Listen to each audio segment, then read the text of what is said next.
Ever felt like the more you think, the more alone you become? Like your deepest insights are met with blank stares, awkward silence, or even outright hostility? It's not just you. History is littered with brilliant minds who were ridiculed, ignored, or worse, silenced. Why? It's a question that echoes through centuries. Why does society often fear intelligence? Not just the smartest person in the room type of intelligence, but the kind that questions, analyzes, and sees the world in a fundamentally different way. This isn't about arrogance or superiority. It's about something far deeper, a fundamental human tendency we'll explore today. We'll delve into the psychology, the neuroscience, and the historical context behind this fascinating and often frustrating phenomenon. Imagine standing next to someone physically imposing. You might be impressed, maybe even a little intimidated, but you don't feel threatened. The same goes for wealth, talent, or beauty. These are external traits. We can admire them, envy them, even aspire to them. But intelligence, it's different. It goes right to the heart of who we are. Think about it. When someone challenges your core beliefs, your understanding of the world, it feels personal. Psychologists call this the mirror effect. A deep thinker doesn't just introduce new ideas, they hold up a mirror to your limitations, your biases, and your blind spots. And people rarely forgive a mirror that reveals a reflection they don't like. To understand why intelligence triggers such a strong reaction, we need to understand the hierarchy of human superiority. Consider physical strength. We see a protector, a leader. With wealth, we see success, a potential role model. These are external attributes. We assess them, we categorize them. They don't fundamentally challenge our self-perception. Now compare that to intelligence. Intelligence is intrinsic. It's tied to our identity, our worldview, our very sense of self. If you're a certain kind of person with a certain amount of knowledge, a new thinker is a threat, even when they intend no harm. This feeling is so strong that it could trigger the fear circuits of our brains. Think about it. When's the last time you tried to delve into a complex topic at a dinner party? Did people's eyes glaze over? Did the conversation abruptly shift to the weather, sports, or celebrity gossip? It's not necessarily malice. It's a defense mechanism. Our egos, our sense of self, are fragile things. Deep thinking can expose the cracks in our knowledge, the inconsistencies in our beliefs. And most people, instinctively, will do anything to protect their ego from that kind of discomfort. They resist rather than engage, dismiss rather than explore. This is why thinkers, philosophers, and visionaries so often find themselves on the periphery. Now here's a paradox. Often confidence is valued more than intelligence in social settings. People gravitate toward those who project certainty, even if their ideas are shallow. We see this all the time. Charismatic leaders, motivational speakers, viral influencers thrive by telling people what they want to hear. They offer simple answers to complex questions. Meanwhile, those who question widely held beliefs, who grapple with nuance and complexity, often struggle to find a broad audience. It's the price of truth in a world that often prioritizes comfort over clarity. But is there scientific proof that people fear intelligence? Absolutely. Modern neuroscience backs this up.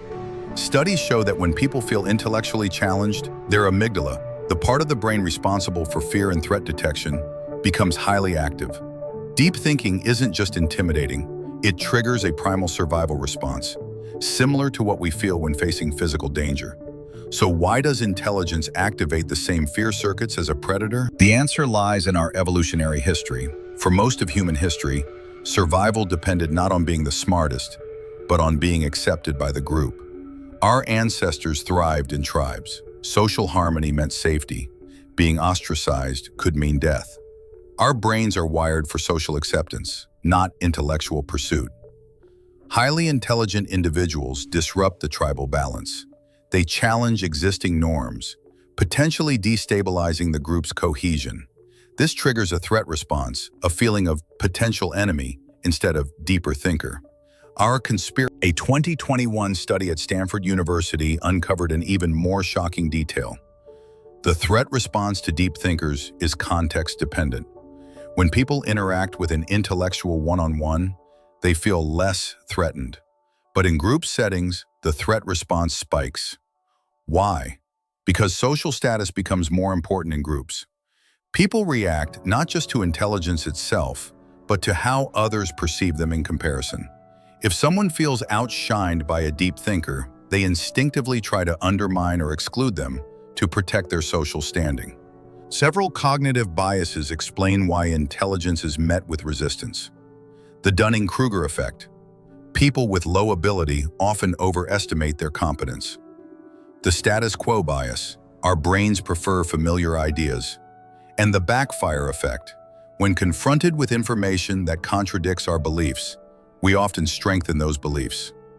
In the digital age, social media amplifies these effects.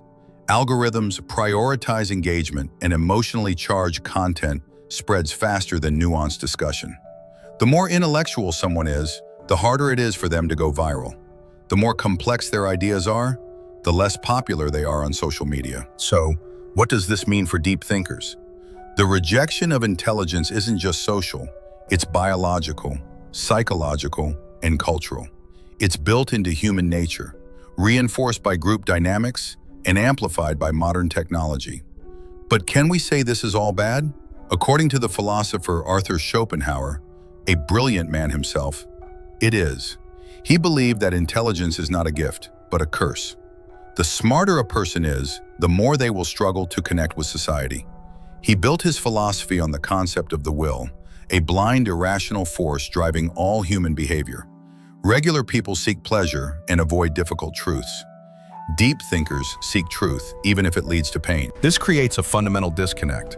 While most find meaning in relationships, entertainment, and routine, deep thinkers often feel disillusioned. They see through lies and deception. They crave depth, but society favors simplicity. They recognize the futility of human desires.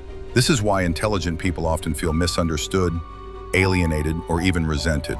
Their mere presence forces others to confront uncomfortable truths about themselves. They question the very purpose of these pursuits. Schopenhauer compared intelligence to a heightened sense of awareness, a blessing that feels more like a curse. He wrote, "A high degree of intellect tends to make a man unsocial." For Schopenhauer, happiness and intelligence were inversely related. He believed that ignorance, not wisdom, was the true key to happiness. This explains why deep thinkers throughout history have often struggled with depression, existential crises, and social isolation. But Schopenhauer didn't just diagnose the problem. He also offered solutions. While intelligence leads to loneliness, there are ways to cope. Embrace solitude. Seek out like-minded individuals.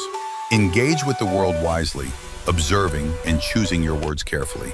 His teachings serve as a guide for modern deep thinkers struggling with social rejection. While it allows one to see reality more clearly, it also distances them from those who prefer illusions. In the end, Schopenhauer's philosophy confirms what we already suspect. Society doesn't fear intelligence itself. It fears what intelligence reveals. That raises an important question. Why? Why does society resist change, even when that change leads to progress?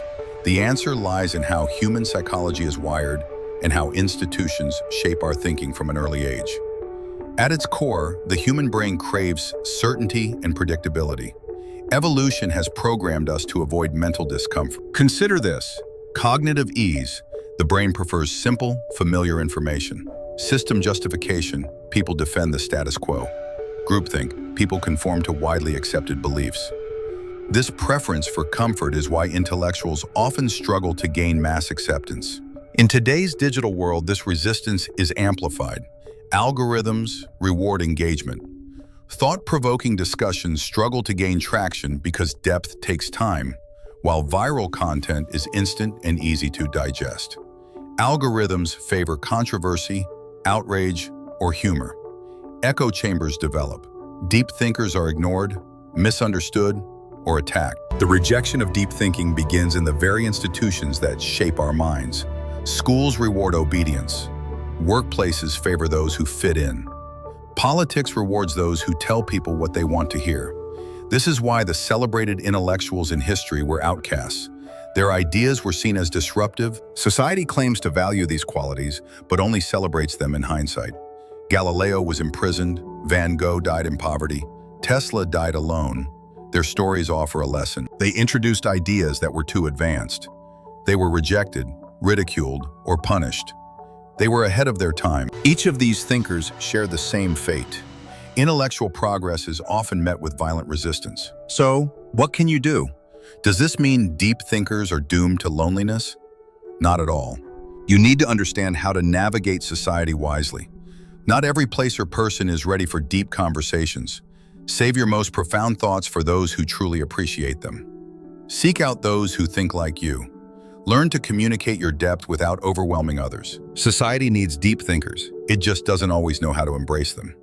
If you've ever felt like an outsider for your thoughts, you are not alone. And while society may fear deep thinkers, it is deep thinkers who push humanity forward. If this video resonated with you, share your thoughts in the comments. Have you ever faced rejection for thinking deeply? Let's start a conversation. And if you want to explore more insights from history's greatest minds, hit that subscribe button. We're just getting started.